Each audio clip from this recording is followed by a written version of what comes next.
Subscribe करें और bell icon जरूर दबाएं। राजस्थान में आगामी विधानसभा चुनावों को लेकर अपने अपने प्रत्याशियों की गतिविधियां हुई तेज।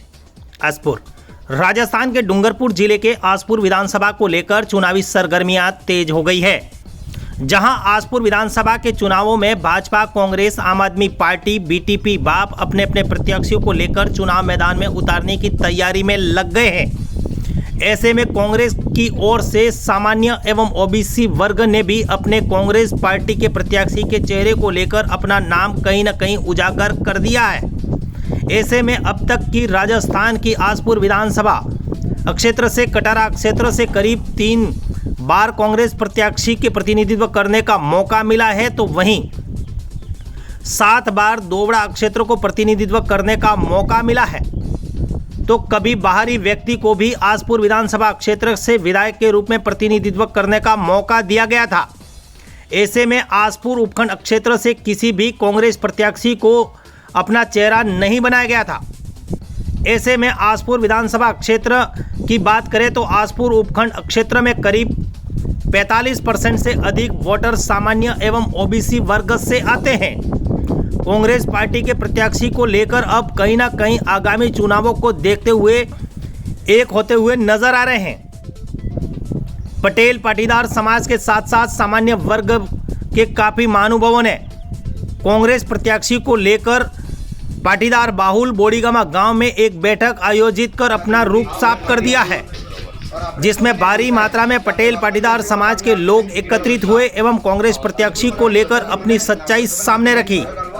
पिछले चुनावों की तुलना में अब का चुनाव कुछ अलग मुद्दों से देखा जा रहा है। वैसे तो विधानसभा चुनाव में हर चुनाव कहीं न कहीं अलग मुद्दों से लड़ा जाता है, लेकिन अब की बार सामान्य एवं ओबीसी वर्ग ने भी अपना आसपुर विधानसभा सीट को लेकर अपना उम्मीदवार तैयार कर लिया है।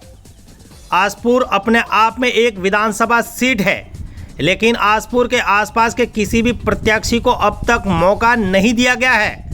ऐसे में अब की बार आसपुर के आसपास के लोकल प्रत्याशी के रूप में बसंत रावत को चुनाव मैदान में उतारकर उसे जिताने को लेकर एकजुट होते हुए नजर आ रहे हैं। ऐसे में धार्मिक स्थल बोड़ीगामा में नाथ जी की धोनी पर करीब 1000 से अधिक पटेल पाटीदार सामान्य वर्ग के महानुभाव एकत्रित हुए, तो वहीं महिला शक्ति ने भी अपने प्रत्याशियों को लेकर इस मीटिंग में अपनी भागीदारी निभाई।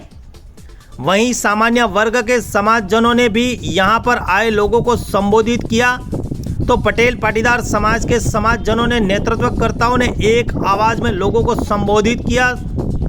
सुर में सुर मिलाते हुए लोगों ने अपनी भावनाएं व्यक्त की। अब देखना यह है कि आगामी विधानसभा चुनावों में कांग्रेस पार्टी किसे प्रत्याशी के रूप में चुनाव मैदान में उतारती है। अब के चुनाव में करीब 5 से अधिक पार्टियां चुनाव मैदान में हैं।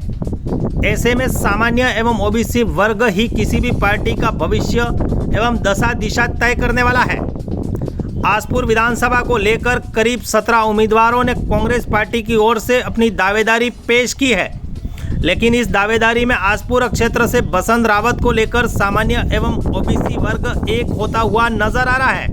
अब देखना यह है कि पार्टी किसे यह जिम्मेदारी सौंपती है। न्यूज़ 24 पब्लिक लाइव से नेपाल सिंह राठौड़ की report. News 24 public live channel को सब्सक्राइब, लाइक और शेयर करें।